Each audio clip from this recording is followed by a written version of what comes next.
Hey guys, welcome back again. All right, last video we did the school holder. In this one, we're going to take a look at the power supply. Again, we're going out of order. So this is step 2. Yes, and the reason why we're going out of order is just so that we can focus on the different parts as we assemble them. I personally didn't like the way they were doing it, but that's me. There's no real good reason for it. I just prefer to go this way. So go ahead and grab your power supply. Again, it's this giant brick here. It's not as heavy as the Xbox 360 one, but it's still pretty beefy. So where do we put this? Well, before we get there, we're going to do something. All right. This thing is made in another country. They have different power than we do.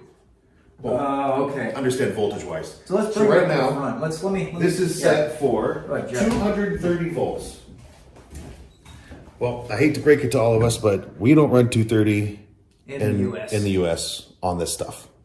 So we're going to go ahead and just flip this bad boy right down till it says 110. Okay. So now that it's actually ready to function in the United States. Excellent. Excellent. Okay.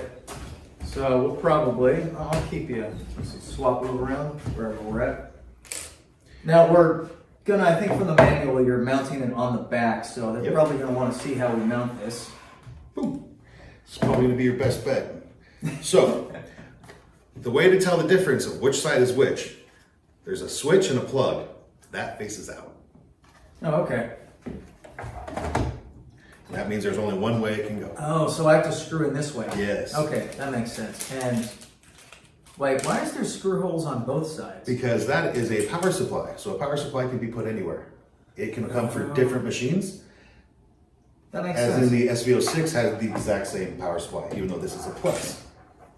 Okay. So what I usually do is I put one through and we get the top one, just a couple threads in.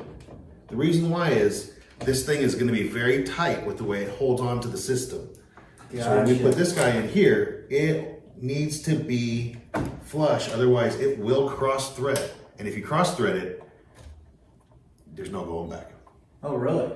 So just take your time and go slow, and then once you get them in and even, you're good to go. Just slowly give it some love. I wouldn't have thought of cross threading. Interesting. Because you gotta remember, this is thin sheet metal boxing, Okay. and it only has a very small amount of thread.